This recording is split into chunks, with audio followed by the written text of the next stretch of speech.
Okay, I'm gonna start the video really quickly. Well, just to point out, ignore the walls in the background. They're having a new kitchen done, so they've only had like a mist coat at the moment. That wasn't what I was starting the video saying.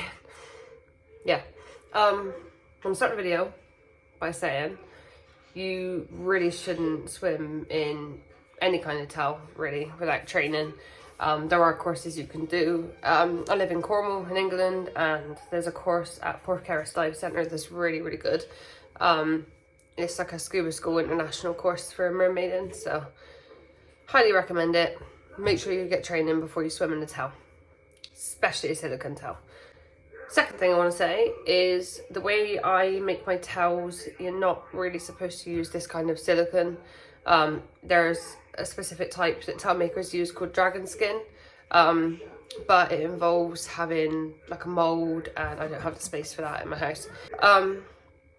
Yeah, so all that said, the silicone I use is HA6. It's fish tank silicone, so it's safe for marine life. I imagine if it's safe to be in a fish tank, you know, where fish are, I was gonna say walking around then, swimming around, then I would imagine it's safe for people. But there's not, because it's not for people, there hasn't been any safety sort of tests, and that's why you shouldn't technically use it. Yeah, I don't know. There's no safety. So if you want to make a towel, you do it at your own risk. I'm not telling you that it's not going to make you ill or anything. All I'm saying is I've made some like it, swam in it, and I've been fine so far. Touch wood. So, yeah. So for my towels, I get fabric is scuba knit, like double stretch, like it stretches both ways. You can get it on eBay. It's about £6 something for like 1.5 meters one way, meter the other way. So you want a couple of meters of that, and then you want whatever colors you want. You get like mica powder, mica, whatever it's called. That, and obviously it comes in like so many different colors. So work out what your color scheme is, and then get the powder. And then the aquarium silicones, HA6, I get the translucent one. And then you probably need between, well, in excess of 10 tubes, depending on obviously like your height, your size, whatever. I have put elastic around like the waistbands of them, but I feel like it might not be necessary, but I tend to do it just in case. I might not this time around now and see how it goes. And then, yeah, obviously like bowls to mix it in, some spoons that you don't really care about. Obviously I make my towels so that my monofin's removable, so I can use all my different towels, because I haven't got the money to be buying like a whole monofin for each towel. But yeah, plan your towel, work out how you want it, what colours you want it, and then you can make a start. Sorry, also forgot to say, you'll need obviously sewing stuff and safety pin, lots of them, a lot of them, because they'd be really helpful. So this is the towel.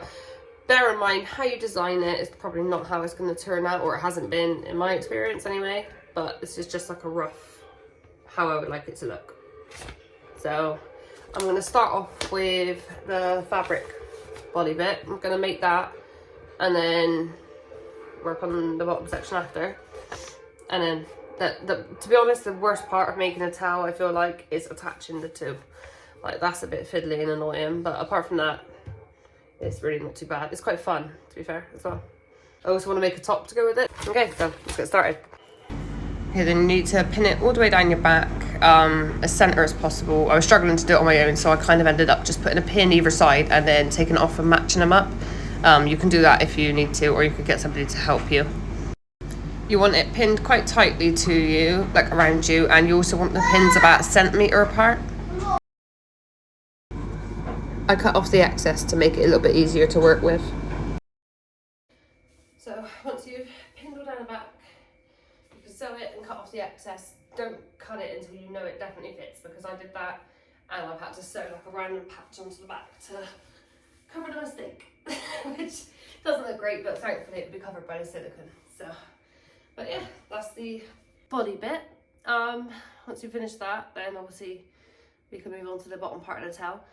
That will be in the next video, because I don't have the memory, to be honest, for like really long videos at the moment, so I need to sort that out. But But yeah, follow along, make sure you subscribe so you don't miss like the next few stages. I'm not really sure how many videos it's going to end up being, but I'm going to do it in like small parts anyway. Yeah, so the next part we'll be doing the rest, probably the rest of the towel, like the fabric section, and then after that move on to the silicone. But yeah, make sure you subscribe so you don't miss the next one. And I probably, between the next video and this one, I'll probably do my Halloween decorate with me, because I really want to hurry up and get that done. But the kitchen's been finished tomorrow, so I need to wait for that to be done, do the Halloween decorate with me, and then do the next section of the towel. So make sure you're subscribed, and I'll see you next one. Bye.